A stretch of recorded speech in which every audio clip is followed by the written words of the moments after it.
अस्सलाम वालेकुम students, this is Hasan Nabeel, your instructor for MA1। आज की हमारी सबसे पहली क्लास होगी इस टॉपिक की कॉस्ट क्लासिफिकेशन।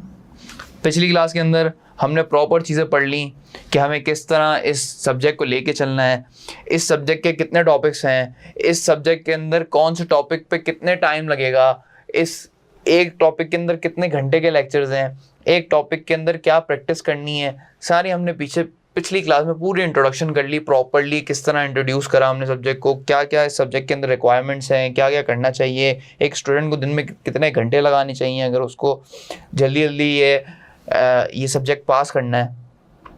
तो आज जो हम पढ़ेंगे, आज हम अपना पहला चैप्टर पढ़ेंगे। हमारा पहला चैप्टर क्या है? Classification of cost. Classification of cost जो है ना, सबसे इंपॉर्टेंट चैप्टर है इस एंटायर कॉस्टिंग का।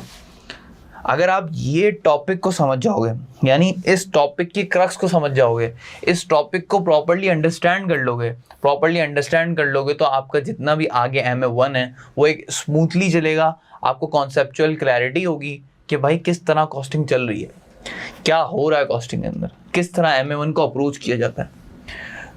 तो मैं आप सबको यही कहूँगा कि MA1 के अंदर आपने इस टॉपिक के अंदर प्रॉपर्ली मेहनत करनी है, प्रॉपर्ली समझना है इस टॉपिक को, ताकि आपकी आगे जर्नी भी आसान हो। MA1 के बाद आपके पास MA2 है, MA2 के बाद आपके पास F2 है। तो ये सारे जो है ना, जितने भी तीनों पेपर हैं हमारे कनेक्टेड है।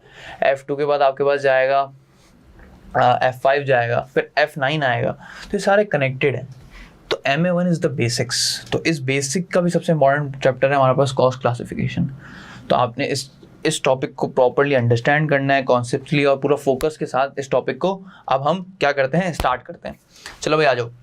Classification of cost. क्या? Classification of cost.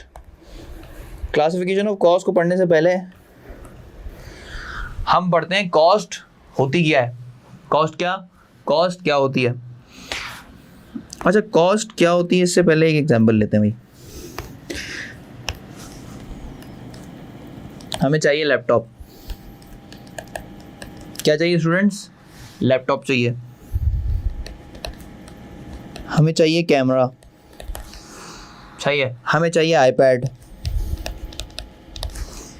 हमें चाहिए ऑडी भाई, ऑडी चाहिए, ऑडी फुल गाड़ियाँ, हमें चाहिए सोनाटा, हमें चाहिए बड़ा सा घर, इतना बड़ा घर, उसके साथ एक स्विमिंग पूल, हमें सब कुछ चाहिए। लेकिन हम में से कुछ लोग ही उस चीज़ को अटेन कर सकते हैं, यानी कुछ लोगों के पास ही सारी चीज़ें होती हैं। क्यों? क्योंकि हर चीज़ की एक क्या होती है स्टूडेंट्स? प्राइस होती है। हर चीज़ की क्या होती है? एक प्राइस होती है। आप कोई भी चीज़ फ्री में नहीं ले सकते, आपको उसके लिए देने पड़ेंगे, पैसे देने पड़ेंगे। क्या देने पड़ेंगे? पैसे देने पड़ेंगे। फर्स्ट करो मैं मार्केट में जाके लैपटॉप लेना चाहता हूँ। लैपटॉप है $10,000 का। लैपटॉप कितने का है? $10,000 का। तो $10,000 रुपीज़ में मार्केट में जाके मैं दुकानदार को दूंगा $10,000 तो वो मुझे लैपटॉप देगा, वरना मुझे लैपटॉप ही नहीं देगा। बोले के बाद आपके पास पैसे ही नहीं तो आपको किस बात का लैपटॉप चाहिए। तो ये जो $10,000 रुपीज़ हैं, ये $10,000 रुपीज़ जो आपने दिए, ये हमारी क्या कहलाती है? ये हमारी कॉस्टिंग की ज़बान में कहलाती है कॉस्ट। क्या कहलाती है? Cost. In order to purchase a laptop you have to pay $10,000 rupees. This is called cost. मुझे कैमरा चाहिए, कैमरा है $8,000 रुपीज़ का, $8,000 का। तो $8,000 का जो कैमरा है, वो कैमरा मुझे नहीं मिलेगा जब तक आप $8,000 रुपीज़ नहीं दोगे। तो $8,000 रुपीज़ भी चाहिए आपको। मुझे चाहिए आईपैड है $5,000 का। तो $5,000 का आईपैड है, $5,000 दूंगा तो आईपैड मिलेगा। मुझे चाहिए ऑडी की तो प्राइस ही नहीं पता भाई, इतनी महंगी है। तो हर चीज़ के लिए पैसे देने पड़ेंगे, हर ख्वाहिश को पूरा करने के लिए पैसे देने पड़ेंगे। वो सारे पैसे क्या कहलाते हैं? हमारी कॉस्टिंग की ज़बान में क्या कहलाते हैं? कॉस्ट कहलाता है। क्या कहलाता है? कॉस्ट कहलाता है। तो आप डेफिनेशन को पढ़ लें कॉस्ट की। Cost is a term which refer to a price associated with obtaining something. Cost एक ऐसी टर्म है जो रेफर करती है प्राइस को। मुझे लैपटॉप चाहिए था तो उसकी प्राइस थी $10,000। associated with obtaining something.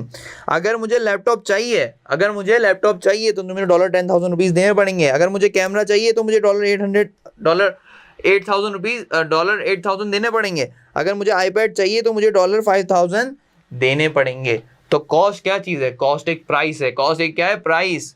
वो प्राइस जिससे आपको कोई चीज़ ऑब्टेन करनी है. Price associated with obtaining something. मुझे कुछ ऑब्टेन करना है, मुझे लैपटॉप चाहिए तो लैपटॉप में लूँगा और $10,000 दे दूँगा. तो लैपटॉप को अटेन करने के साथ साथ उसके साथ क्या थी? एक प्राइस एसोसिएटेड थी. ये कहलाती है हमारी कॉस्ट. क्या कहलाती है? हमारी कॉस्ट.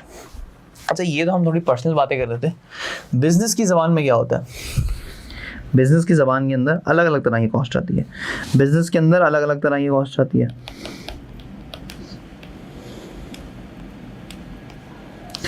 टोयोटा एक कार मैन्युफैक्चरिंग कंपनी है. तो कार मैन्युफैक्चरिंग कंपनी को क्या चाहिए होगा? स्टील,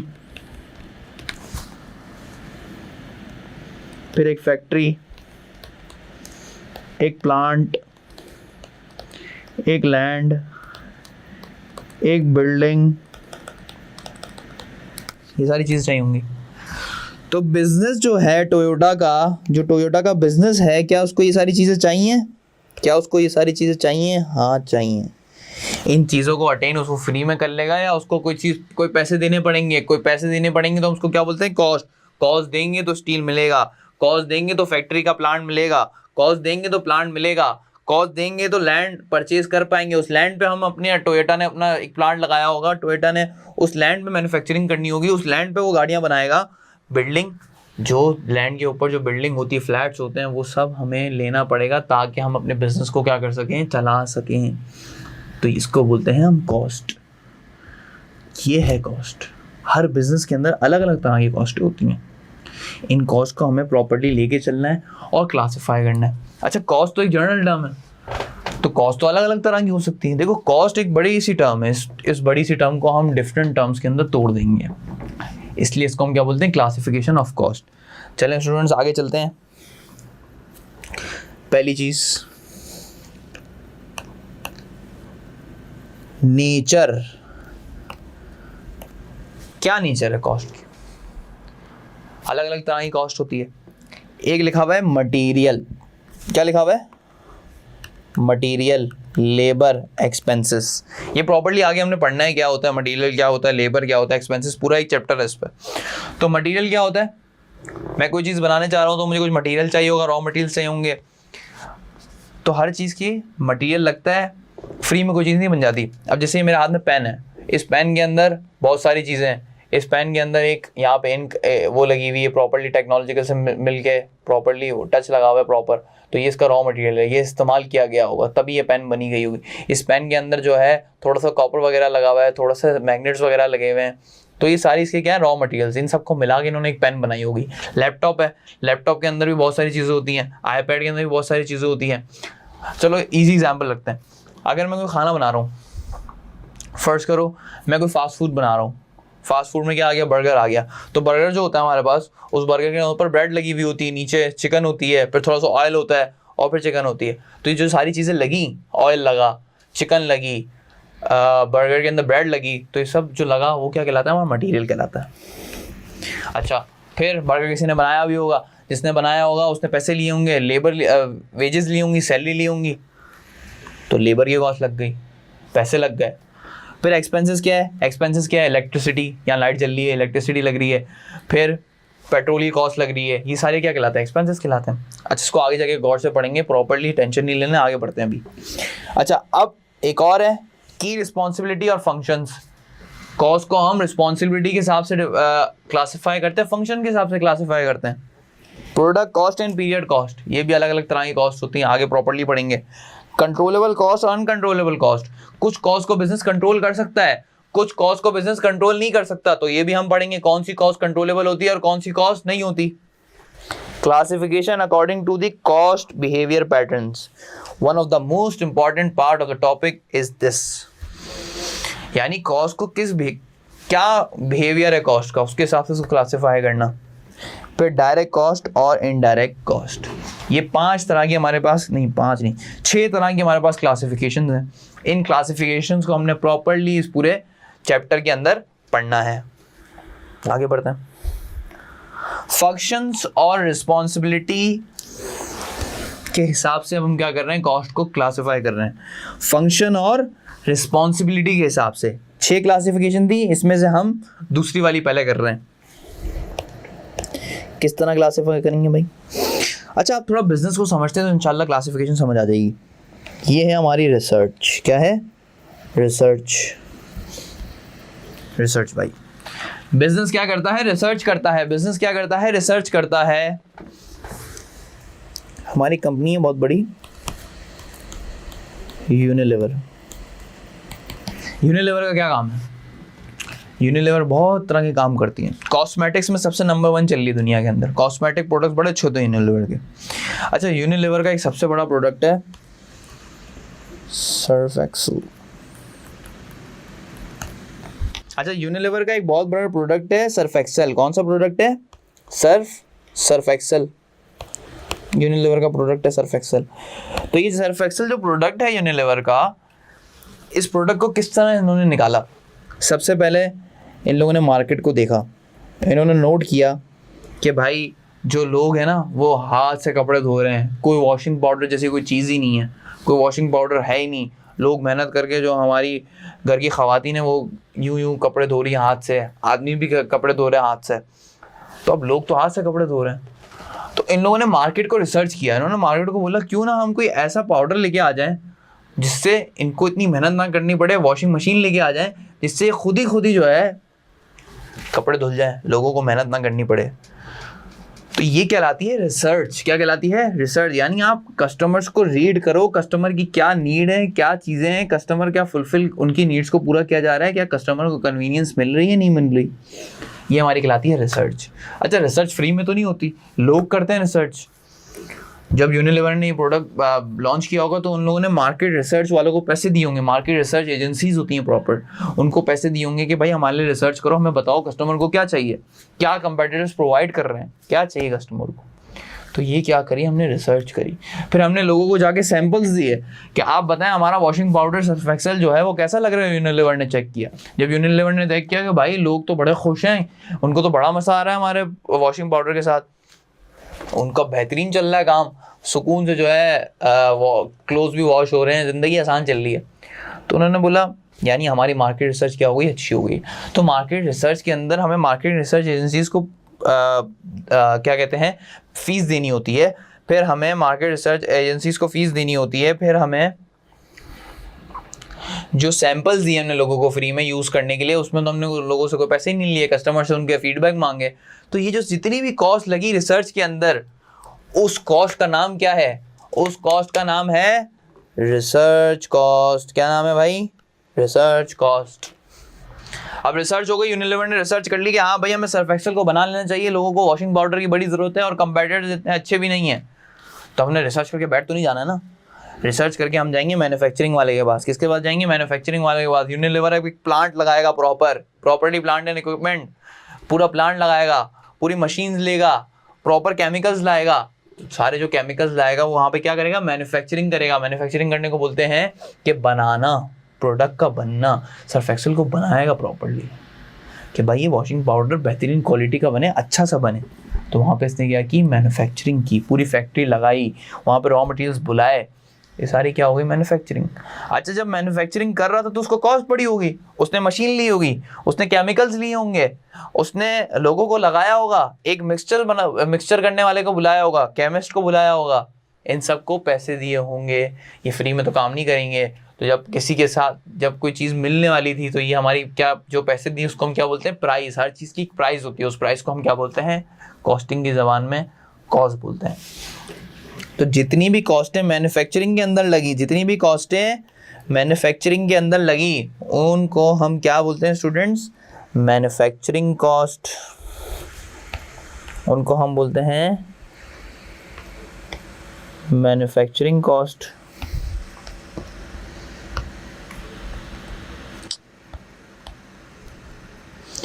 और बाकी को हम क्या बोलते हैं? तो सबसे पहले हमने पढ़ा मैन्युफैक्चरिंग कॉस्ट हो गई हमारी, रिसर्च लगाई तो रिसर्च कॉस्ट, इसको हमने बोल दिया मैन्युफैक्चरिंग कॉस्ट।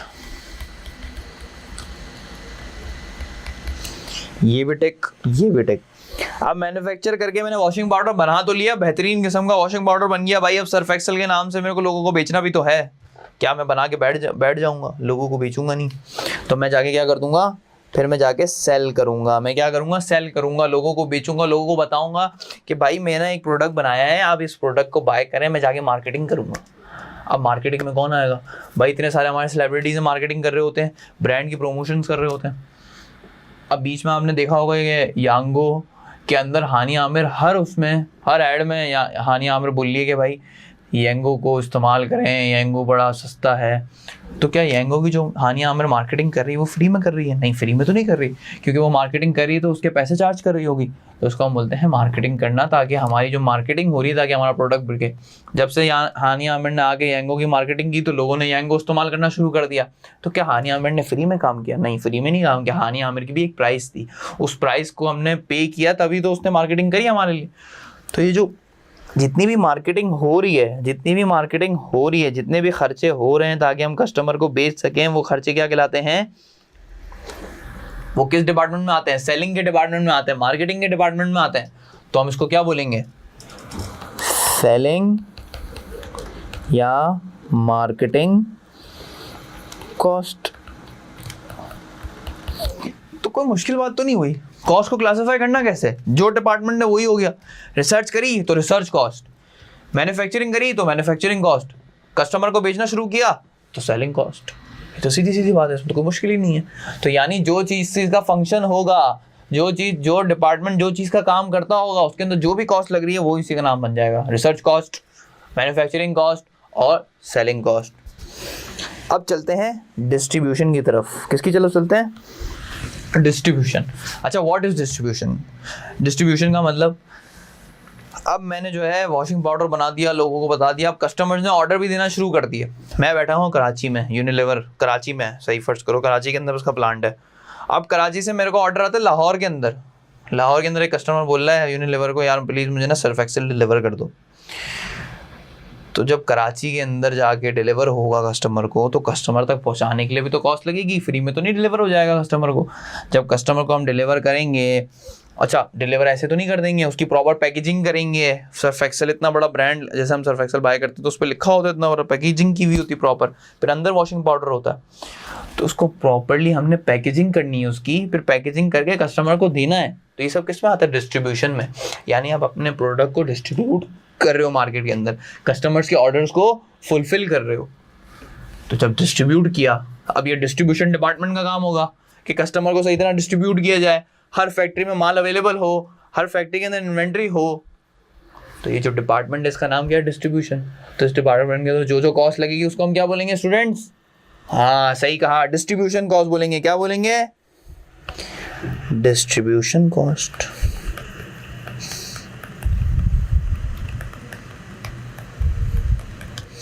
लास्ट में आ गया administrative cost. What is administrative cost? Administration department का क्या काम होता है भाई? एडमिनिस्ट्रेशन डिपार्टमेंट का क्या काम होता है? एडमिनिस्ट्रेशन डिपार्टमेंट का ये काम होता है स्टूडेंट्स, रिसर्च कॉस्ट। रिसर्च वाला अलग काम कर रहा है, मैन्युफैक्चरिंग वाला अलग काम कर रहा है, डिस्ट्रीब्यूशन वाला अलग काम कर रहा है, लेकिन इन सब का काम एक दूसरे पे डिपेंडेंट है। रिसर्च वाला काम करेगा, जो रिसर्च करेगा उसके हिसाब से मैन्युफैक्चरिंग वाला मैन्युफैक्चर करेगा, जो मैन्युफैक्चरिंग वाला मैन्युफैक्चर करेगा वो उसकी मार्केटिंग करेगा सेलिंग डिपार्टमेंट। सेलिंग डिपार्टमेंट जो मार्केटिंग करेगा, कस्टमर्स के ऑर्डर आएंगे तो डिस्ट्रीब्यूशन डिपार्टमेंट को क्या करेगा? डिस्ट्रीब्यूट। तो एडमिन डिपार्टमेंट का क्या? एडमिन डिपार्टमेंट का काम होता है इन सारे डिपार्टमेंट्स को वेल कनेक्टेड रखना। वेल कनेक्टेड का मतलब ये प्रॉपर्ली एक साथ काम कर रहे हो। यानी मैन्युफैक्चरिंग, अगर कोई मैन्युफैक्चर हो गया तो उसकी मार्केटिंग जल्दी जल्दी हो रही हो, मार्केटिंग करने के बाद उसकी डिस्ट्रीब्यूशन हो रही हो। तो एडमिन डिपार्टमेंट का काम होता है कि हर चीज़ प्रॉपर्ली मैनेज की जा रही है। अच्छा, स्कूल के अंदर जो हमारे स्कूल होते हैं, सब कॉलेजेस गए हैं, वहाँ पे एक होती है प्रिंसिपल।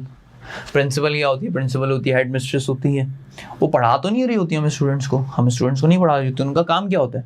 उनका काम ये होता है डेकोरम मेंटेन करना, डिसिप्लिन को मेंटेन करना, टीचर्स के ऊपर, टीचर्स को मॉनिटर करना, स्टूडेंट्स को मॉनिटर करना, इन सबको मॉनिटर करना। तो वो टेक्निकली क्या कर रही होती हैं? वो ये कर रही होती हैं कि एडमिन प्रॉपर्ली काम कर रहा है। प्रिंसिपल का काम होता है प्रॉपर्ली एडमिन काम कर रहा है, हर टीचर सही तरह काम कर रहा है, स्टूडेंट डिसिप्लिन में है। तो एडमिन डिपार्टमेंट का काम क्या है? सारे डिपार्टमेंट को वेल कनेक्टेड रखना।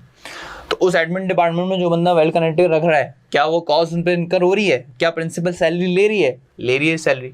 तो वो सैलरी क्या हो गई? उस सैलरी हो गई हमारी एडमिनिस्ट्रेटिव कॉस्ट। तो एडमिनिस्ट्रेटिव डिपार्टमेंट के अंदर जो जो कॉस्टें लगेंगी उस कॉस्ट को हम क्या बोलेंगे स्टूडेंट्स? Administrative cost. बेहतरीन।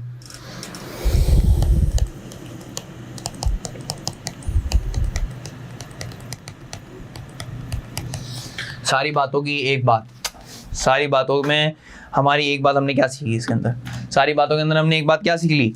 हमने ये बात सीख ली कि जो डिपार्टमेंट होगा, जो उस डिपार्टमेंट का काम होगा, रिसर्च वाले का काम था रिसर्च करना तो रिसर्च कॉस्ट, मैन्युफैक्चरिंग वाले का काम था मैन्युफैक्चर करना तो मैन्युफैक्चर कॉस्ट, सेलिंग वाले का काम था मार्केटिंग करना, कस्टमर्स को बताना हमारे प्रोडक्ट के बारे में तो सेलिंग कॉस्ट, एडमिनिस्ट्रेटिव वाले का काम था लोगों को वेल कनेक्टेड रखना तो एडमिनिस्ट्रेटिव कॉस्ट, और डिस्ट्रीब्यूशन वाले का काम था कस्टमर्स तक हमारा सर्फ एक्सेल पहुंचाना, हमारे प्रोडक्ट को पहुंचाना। तो उसके अंदर जो कॉस्ट लगी डिस्ट्रीब्यूशन करते वक्त, जो कॉस्ट लगी उसको हम क्या बोलेंगे स्टूडेंट्स?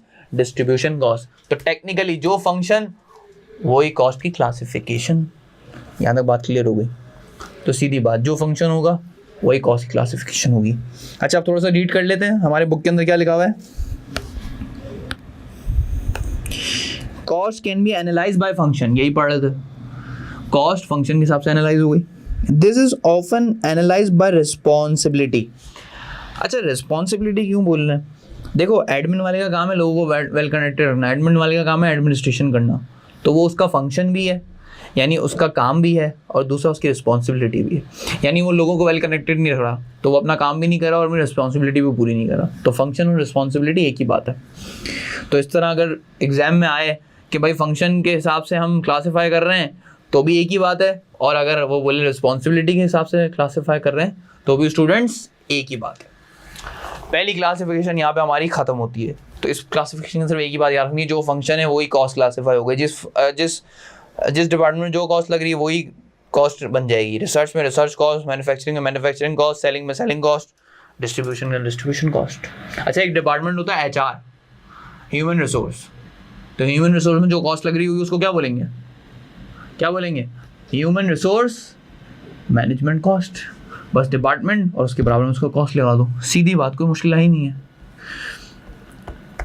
अच्छा सर, आपने बड़ी कहानी सुनाई, कॉस्ट को फंक्शन के हिसाब से क्लासिफाई करो, ये करो। क्यों कॉस्ट को क्लासिफाई करूँ भाई फंक्शन के हिसाब से? क्यों मैं बोलूँ मैन्युफैक्चरिंग कॉस्ट? क्यों मैं बोलूँ एडमिनिस्ट्रेटिव कॉस्ट? क्यों? वजह तो होगी ना कोई। क्या वजह है इसकी? सबसे पहली वजह, सबसे इंपॉर्टेंट वजह है, ये कॉस्ट को कंट्रोल करने में हेल्प करता है। क्या करता है स्टूडेंट्स? कॉस्ट को कंट्रोल करने में हेल्प करता है। कॉस्ट को कंट्रोल करने में हेल्प करता है। किस तरह? ऊपर चलते हैं थोड़ा सा। अच्छा भाई, किस तरह हेल्प करता है? एडमिन भाई ने बोला एडमिनिस्ट्रेटिव डिपार्टमेंट के अंदर हमारी कॉस्ट लग गई $500,000। सेलिंग डिपार्टमेंट में हमारी कॉस्ट लग गई $700,000। इतनी कॉस्ट लग गई। यूनिलीवर का CEO आया, उसने बोला एडमिनिस्ट्रेटिव डिपार्टमेंट में 500,000 की कॉस्ट, ये कैसे? इतनी ज़्यादा कॉस्ट कैसे लग गई? सेलिंग डिपार्टमेंट $700 की कॉस्ट। तो हमने CEO को बोला बैठे हैं आप, हम आपको समझाते हैं।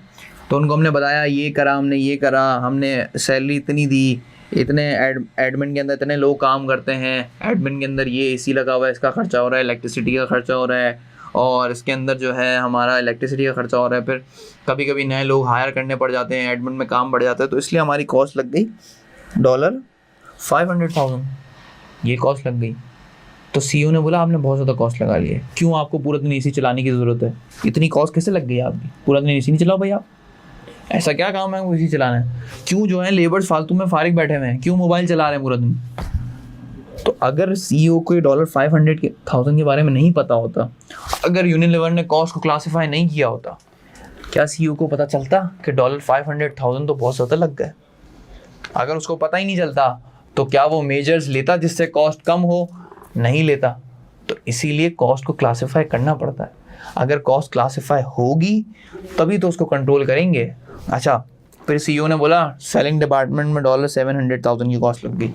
ओहो बेहतरीन, इस बार तो कम लगी है, पिछले साल। अच्छा फिर सीईओ ने बोला पिछले साल बताओ, पिछले साल सेलिंग डिपार्टमेंट में लगी थी 300,000 की कॉस्ट लगी थी। कितने की लगी थी?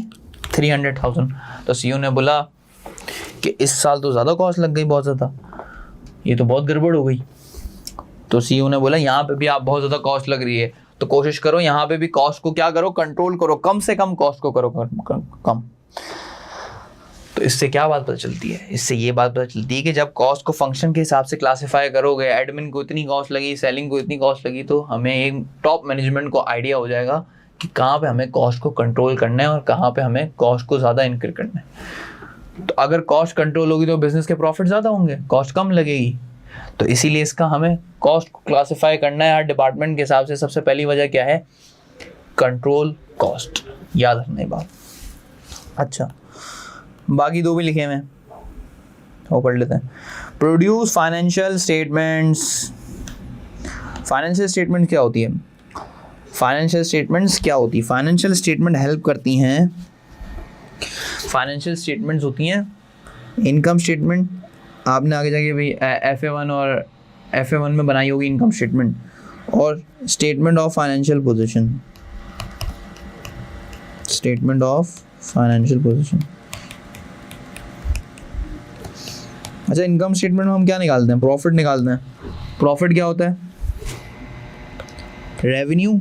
रेवेन्यू का मतलब जो पैसे कस्टमर्स को हमने प्रोडक्ट को सेल करके मिले हमें, उसमें से हम सारी कॉस्ट को माइनस कर देते। कॉस्ट हर तरह की कॉस्ट, ऑपरेटिंग कॉस्ट, ये कॉस्ट वो कॉस्ट, इक्वल टू प्रॉफिट।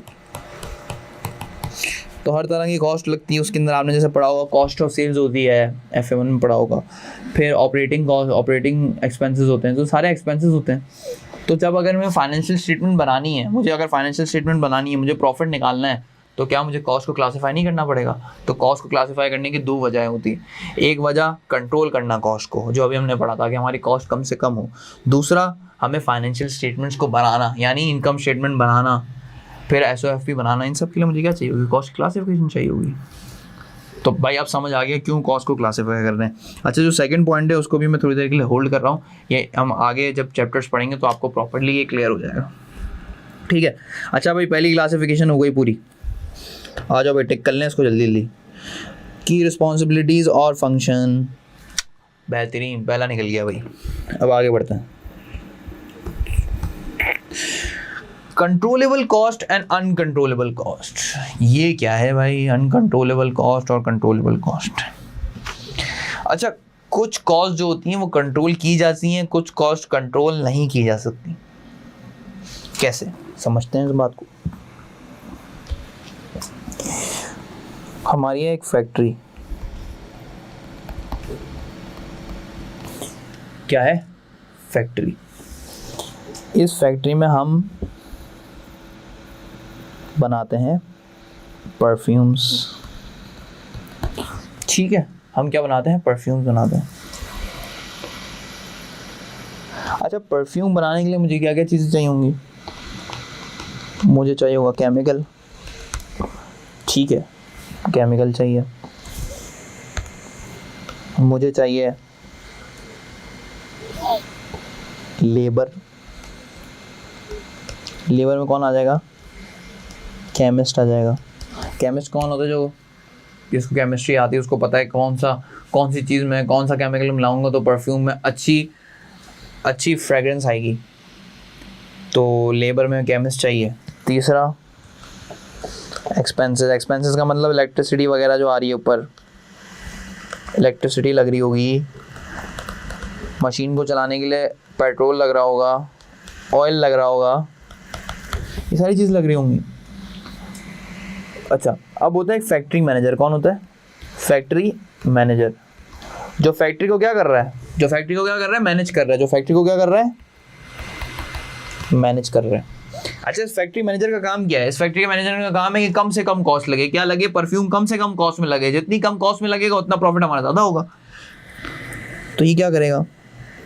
ये लेबर्स को बोलेगा भाई आप केमिकल को वेस्ट नहीं करो, केमिकल का बहुत ध्यान रखो। लेबर क्या कर रहे हैं? केमिकल को उठा के लेके जा रहे हैं, उनसे कभी कुछ गिर जाता है तो केमिकल वेस्ट हो जाता है। तो फैक्ट्री मैनेजर का काम है केमिकल की जो कॉस्ट लग रही है वो कम से कम हो। उस कॉस्ट को कम करने के लिए क्या करेंगे हम, वेस्टेजेस को कम करेंगे। ठीक है, दूसरा हम मार्केट से लेस कॉस्ट में वो लेंगे, यानी जो बंदा केमिकल को सप्लाई कर रहा है वो जो सबसे लीस्ट कॉस्ट में सप्लाई करेगा मैं उससे ले लूँगा। फिर लेबर भाई को बोलूँगा आइडल टाइम ना करो। आइडल टाइम ये आगे पढ़ना है हमने प्रॉपर्ली, आइडल टाइम क्या होता है। टाइम को वेस्ट ना करो। पता चला लेबर मोबाइल चला रहा है, भाई किस बात की सैलरी ले रहे हो अगर आप मोबाइल चला रहे हो। लेबर जो है रोज़ 1 घंटे का लंच ब्रेक होता है, 3 घंटे का लंच ब्रेक लेके आ रहा है, तो काम तो नहीं हो रहा, फालतू की सैलरी दे रहे हैं हम उसको। तो ये सारी क्या है, ये लेबर की कॉस्ट है, वेजेस दे रहे हैं, सैलरीज दे रहे हैं, उनको फ्री में तो नहीं दे रहे हैं। उनको बोलो भाई फैक्ट्री मैनेजर का काम है कि भाई जल्दी जल्दी इनको काम कराओ, फुल एफिशिएंसी के साथ कराओ। फिर एक्सपेंसेस, भाई फैक्ट्री बंद हो गई, रात को एक पंखा खुला छोड़ दिया, फैक्ट्री बंद हो गई, रात को एसी खुला हुआ है एडमिन डिपार्टमेंट का, ये क्या तरीका भाई। फैक्ट्री बंद, पूरी रात एसी चल रहा है, हमारी इतनी कॉस्ट लग रही है, तो इसका क्या मतलब हुआ। फैक्ट्री मैनेजर भाई इन तीनों कॉस्ट को कंट्रोल कर सकते हैं। केमिकल को वेस्ट नहीं करो ताकि कॉस्ट कम लगे। लेबर भाई ज़्यादा फारिग नहीं बैठो, काम करो प्रॉपर, मोबाइल नहीं चलाओ, तो कॉस्ट क्या लग रही है, कम लग रही है। इस कॉस्ट को इफेक्टिवली मैनेज किया जा रहा है। एक्सपेंस भाई फालतू में एसी चला के छोड़ के चलेगा भाई, फैक्ट्री के अंदर एसी चल रहा है और फैक्ट्री बंद हो गई, पूरी रात एसी खुला हुआ है। तो फैक्ट्री मैनेजर का काम है इन तीनों चीज़ों को देखना कि कोई भी कॉस्ट जो है क्या नहीं हो रही हो, कोई भी कॉस्ट एक्स्ट्रा नहीं लग रही हो। यहाँ तक बात क्लियर है।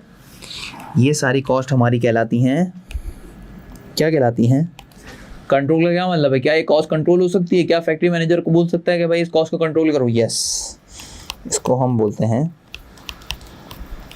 Controllable cost. क्या बोलते हैं students, controllable cost, the cost which can be controlled, यानी वो कॉस्ट जिसको हम कोशिश करके कम भी कर सकते हैं। दूसरी आती है हमारी अनकंट्रोलेबल कॉस्ट।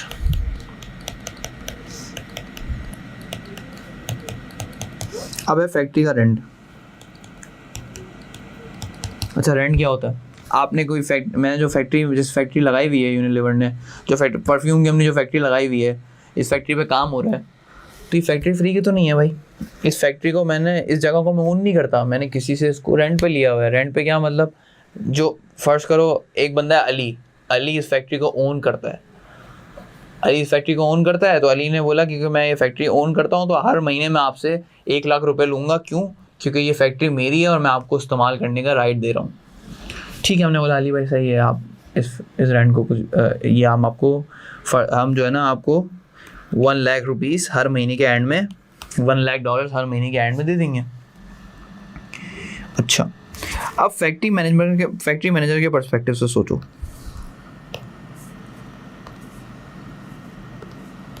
ये फैक्ट्री मैनेजर है जो है हमारा, क्या फैक्ट्री मैनेजर ऐसा हो सकता है कि भाई अली भाई मैं आपको जो है ना कम रेंट दूंगा, अली आपको मैं रेंट इतना ज़्यादा नहीं दे सकता, तो रेंट को कैसे कंट्रोल करूं। फैक्ट्री मैनेजर को समझ ही नहीं आ रहा मैं रेंट को कम कैसे करूं।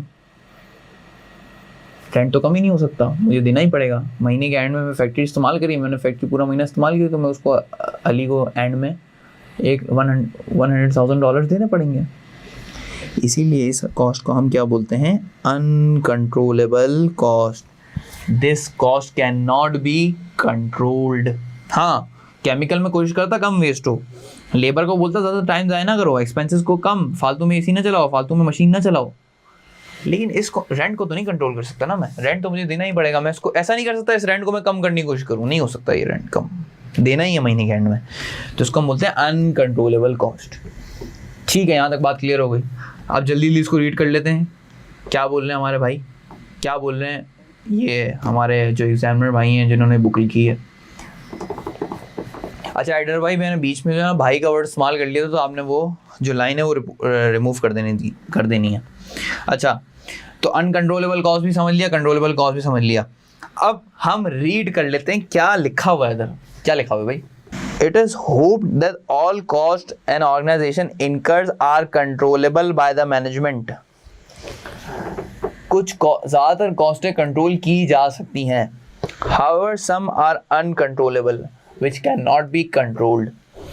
ठीक है, अब पढ़ते हैं एग्जाम्पल क्या लिखी हुई है। For example, the cost of manufacturing function से क्या क्लिक हुआ, ऊपर पढ़ा था ना मैन्युफैक्चरिंग फंक्शन।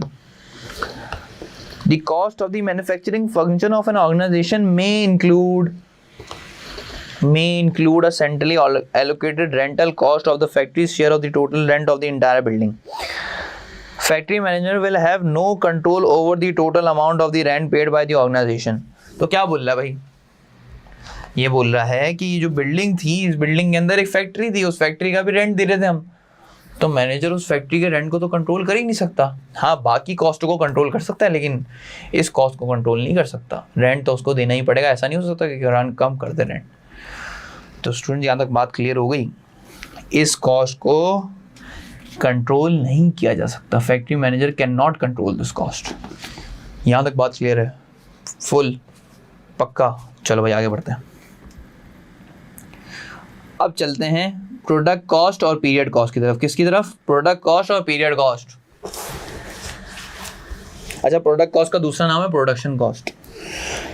प्रोडक्ट कॉस्ट और production cost are the cost of making और buying an inventory of item. अच्छा एक सेकेंड, इस कॉस्ट को समझने से पहले हम थोड़ा, बहुत से बिजनेस कर लिया, यूनिलीवर का भी कर लिया बिजनेस, परफ्यूम का बिजनेस भी कर लिया, अब इस क्लास में थोड़ा बहुत सोलर पैनल का भी बिजनेस कर लें। मेरे साथ रहोगे तो बहुत बिजनेस करेंगे हम मिलके। अच्छा, अब सोलर पैनल का बिजनेस कर रहे हैं हम लोग।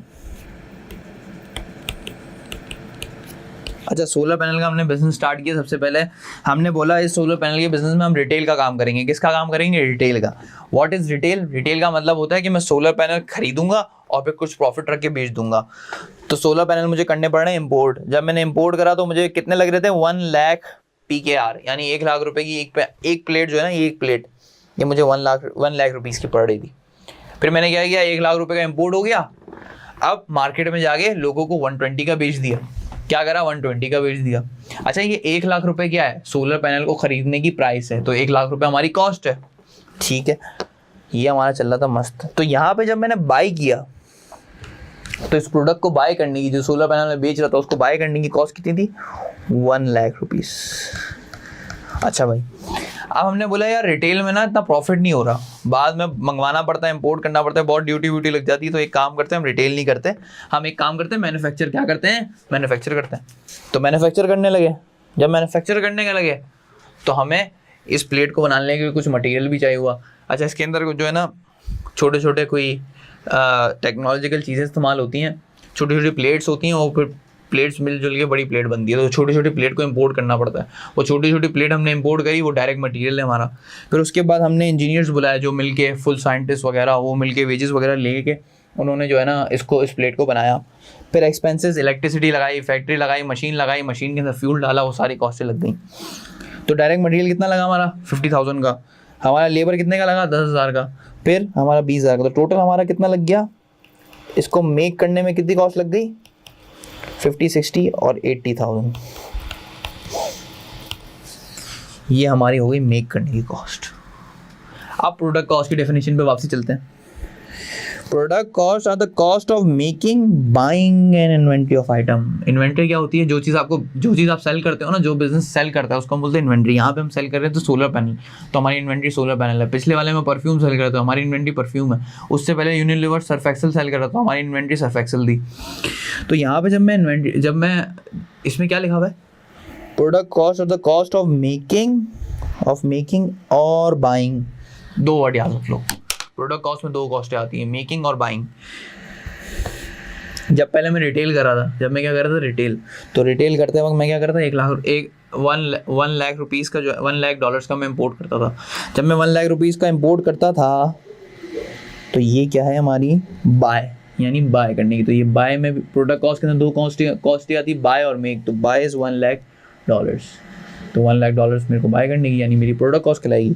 और यहाँ पे मैंने कुल मिला के सब खर्चा वर्चा किया, 50,000, 10,000, 20,000, फिर सोलर पैनल बना लिया। तो मेक करने की कॉस्ट को भी हम क्या बोलते हैं? Product cost. तो प्रोडक्ट कॉस्ट के अंदर 2 चीज़ें, अपनी इन्वेंट्री को बनाना, यानी इन्वेंट्री को प्रॉपर्ली मैन्युफैक्चर करना, उसमें जो भी कॉस्ट लगी वो हमारे एग्जाम्पल में कितनी थी? 80,000। दूसरे केस में क्या था? जब बाय करा, मैंने मार्केट से बाय किया अपनी इन्वेंट्री को और फिर बेचा, तो इन्वेंट्री को बाय करने की कितनी कॉस्ट लग रही थी? 1 लाख रुपीज़। तो 2 वर्ड याद रखनी, जो भी कॉस्ट इन्वेंट्री को मेक करने में, यानी इन्वेंट्री को प्रॉपर्ली मैन्युफैक्चर करने में या इन्वेंट्री को बाय करने में लगती है, उसको हम क्या बोलते हैं? प्रोडक्ट कॉस्ट या प्रोडक्शन कॉस्ट, बेहतरीन।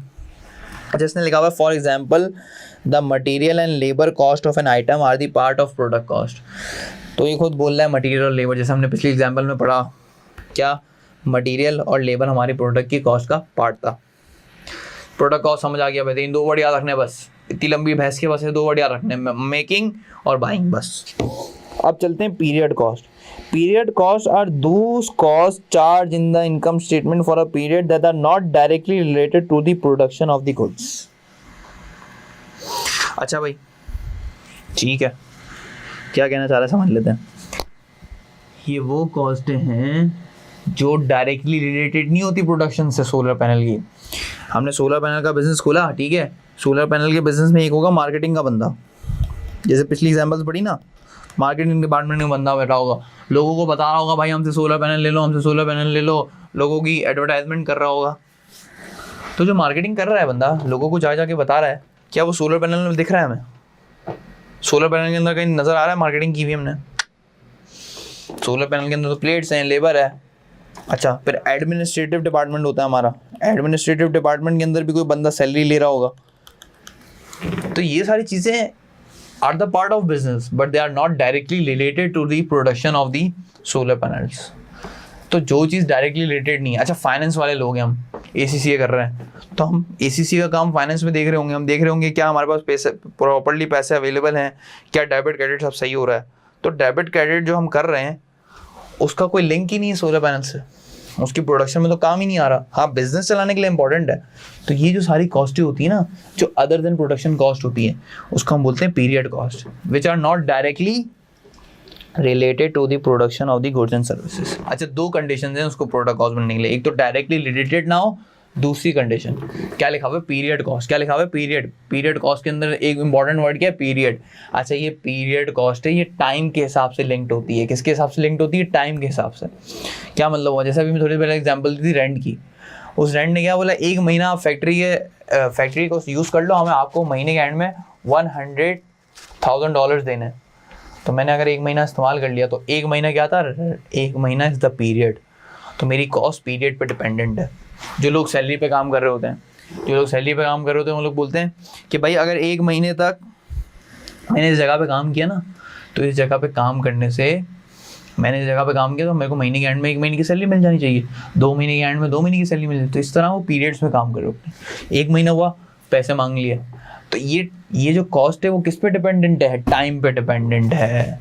तो इस कॉस्ट को हम क्या बोलते हैं, पीरियड मींस टाइम। तो पीरियड कॉस्ट में 2 बातें हैं, पीरियड कॉस्ट में 2 बातें हैं, एक टाइम और एक not directly related to production.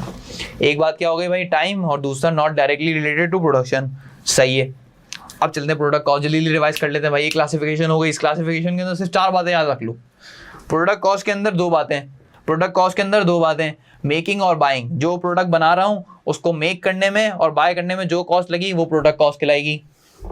Period cost के अंदर 2 बातें याद रख लो। एक बात, not directly related to the production, यानी उसका कुछ काम नहीं है प्रोडक्शन से, उसके या होने ना होने से सोलर पैनल बन जाएगा। फाइनेंस का डिपार्टमेंट है, इस फाइनेंस डिपार्टमेंट उसमें इसी का बंदा काम करे, वो डेबिट क्रेडिट देख रहा है। तो क्या डेबिट क्रेडिट होने या ना होने से सोलर पैनल के उस पर डिपेंड करेगा? नहीं करेगा। तो 2 बातें याद रखनी है, not directly related to the production, और दूसरा ये टाइम के हिसाब से चार्ज होती है। ये किसके हिसाब से चार्ज होती है? टाइम के हिसाब से। टाइम और नॉट डायरेक्टली रिलेटेड प्रोडक्ट में मेकिंग, बाइंग, बस ये 4 बातें याद रख ली, बेहतरीन। ये क्लासिफिकेशन भी निकल गई। आगे चलते हैं भाई, कितनी क्लासिफिकेशन हो गई जल्दी जल्दी चेक कर लो। की रिस्पॉन्सिबिलिटीज ऑफ फंक्शन, जो फंक्शन होगा उसके साथ manufacturing department manufacturing cost, research department research cost, और फिर हमने पढ़ लिया प्रोडक्ट कॉस्ट और पीरियड कॉस्ट। जो मेक और बाय वो प्रोडक्ट कॉस्ट, जो टाइम के हिसाब से नॉट डायरेक्टली रिलेटेड वो पीरियड कॉस्ट। फिर controllable cost, non controllable cost, ये तो इसमें ही लिखा हुआ है। जो कॉस्ट कंट्रोल हो सकती है वो कंट्रोलेबल कॉस्ट, मटेरियल कंट्रोल हो सकता है वो कॉस्ट, लेबर, ये सब इसी में लिखा हुआ है। और अनकंट्रोलेबल जो कॉस्ट कंट्रोल नहीं हो सकती, जैसे रेंट, नॉट कंट्रोलेबल। अच्छा भाई, 3 हो गए हमारे, बेहतरीन हो गया। अच्छा भाई, ये 3 क्लासिफिकेशन पढ़ ली। पेपर में क्या आने हैं? MCQs आने हैं। तो पेपर के हिसाब से थोड़ा सवाल करें। अब एक छोटी सी एक्सरसाइज करते हैं, इस एक्सरसाइज के बाद हमें पता चल जाएगा, एक छोटा सा टास्क करते हैं, इस टास्क के बाद हमें पता चल जाएगा कि क्या हमने इस क्लासिफिकेशन को प्रॉपर्ली सीख लिया या नहीं सीख लिया। अच्छा स्टूडेंट, जब भी मैं कोई टास्क कराऊँ ना, तो आपको मैं ये रिकमेंड करूँगा कि मैं कोई भी सवाल सॉल्व कर रहा हूँ तो आपने वीडियो को पॉज करना है, वीडियो को पॉज करके खुद सॉल्व करना है और फिर चेक करना है कि आपने सही सॉल्व किया नहीं किया, और फिर अगर सही सॉल्व नहीं किया तो मेरी एक्सप्लेनेशन को देख लेना है और मेरी एक्सप्लेनेशन से सीख जाना है कि क्या गलती आपने की। ये मैंने आपको पहले से बता दिया, ठीक है। अब देखते हैं सवाल, ये सवाल को पहले पॉज कर लो फिर चेक करो, ठीक है। अब इस सवाल को स्टार्ट करें। रावी क्वालिटी बेकर्स, रावी भाई क्वालिटी बेकर्स हैं, कॉस्ट क्लासिफिकेशन का सवाल है। Revisiting Ravi Quality Bakers, Ravi Quality Baker कोई बिजनेस का नाम है, उसका है सवाल, ठीक है। Determine whether the description of the cost classification is true और फॉल्स, ये जो कॉस्ट क्लासिफाई की है ये सही है या गलत है, ट्रू का मतलब सही, फॉल्स का मतलब गलत। अच्छा सिनेरियो दिया हुआ है भाई, सिनेरियो दिया हुआ है, Ravi classify the cost of delivering product to local cafes as distribution cost, this example of this is an example of classifying cost by business function। Ravi भाई बिजनेस ओनर है, उन्होंने कॉस्ट को क्लासिफाई किया एज डिस्ट्रीब्यूशन कॉस्ट, कौन सी cost, जिसमें वो अपनी bakery के प्रोडक्ट्स को लोकल कैफेज को डिलीवर कर रहे थे ताकि लोकल कैफे वाले उसको बेच दें। तो डिलीवरी हो रही है, डिस्ट्रीब्यूशन हो रही है, तो क्या ये डिस्ट्रीब्यूशन कॉस्ट कहलानी चाहिए? हाँ डिस्ट्रीब्यूशन कॉस्ट कहलानी चाहिए। ये कौन सी क्लासिफिकेशन हो गई? Classification as per function. तो कॉस्ट को एज पर फंक्शन क्लासिफाई करना, क्या इसने सही फंक्शन के हिसाब से क्लासिफाई किया है? सही किया है भाई, डिस्ट्रीब्यूट कर रहा हूँ तो डिस्ट्रीब्यूशन कॉस्ट। तो अब ट्रू लिख दें इसके आगे भाई, लिख दें ट्रू, यस भाई ट्रू, बेहतरीन, क्लियर हो रहा है कॉन्सेप्ट भाई। Ravi analyses RQB's main production cost between ingredient used and the wages of the employees in the bakery. पढ़ते हैं सेकंड सिनेरियो में क्या लिखा है। रावी एनालाइजेस RQB यानी bakeries main production cost between the ingredient used and the wages of the employees working in the bakery, ठीक है। This is an example of classifying cost by responsibility. अच्छा दूसरा scenario बनता है, दूसरे सिनेरियो में क्या बोल रहे हैं, Ravi analyses the main production cost between the ingredient used. Ingredient का मतलब है जो मटेरियल इस्तेमाल हुआ, बेकरी के अंदर क्या लगा होगा भाई, बेकरी के अंदर ब्रेड मिलती है, ब्रेड के अंदर फ्लावर लगा होगा, फिर थोड़ी शुगर लगी होगी, ये सारी चीज़ें जो बेकरी के अंदर लगती हैं। And the wages of the employees, जो शेफ्स वगैरह काम कर रहे हैं उनकी wages. This an example by responsibility, responsibility कहाँ से आ गई इसके अंदर?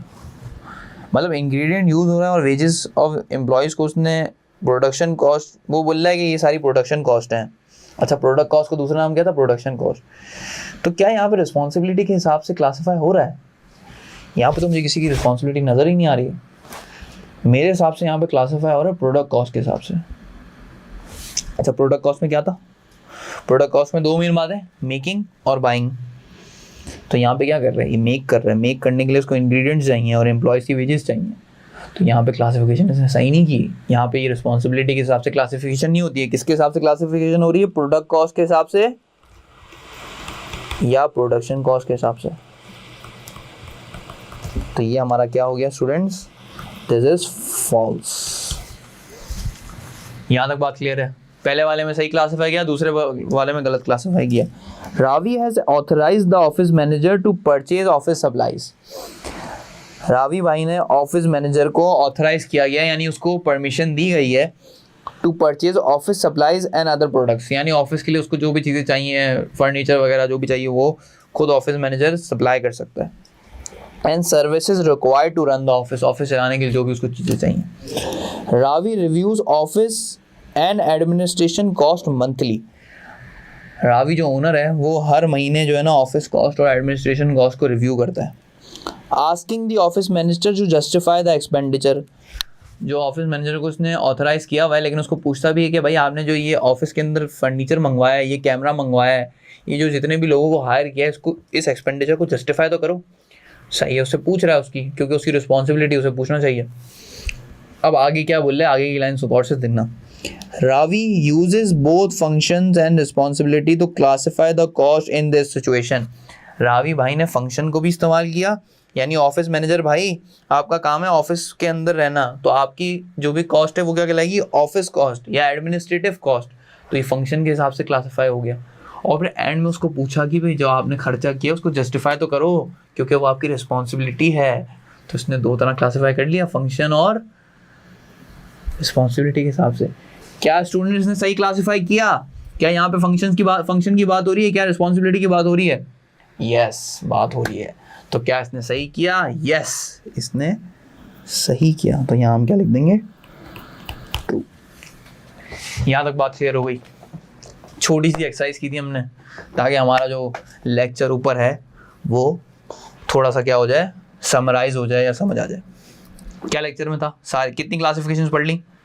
3 क्लासिफिकेशंस पढ़ ली। इसके अंदर कितनी क्लासिफिकेशंस पढ़ ली? 3।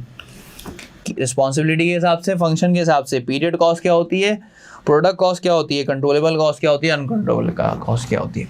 यहाँ पे हमारा पहला लेक्चर एंड होता है और अगले लेक्चर के अंदर हम classification according to the cost behaviour patterns को प्रॉपर्ली पढ़ेंगे। ठीक है स्टूडेंट्स, दुआओं में याद रखिएगा। ओके स्टूडेंट्स, सी यू इंशाल्लाह इन द नेक्स्ट लेक्चर। अल्लाह हाफिज़, टेक केयर।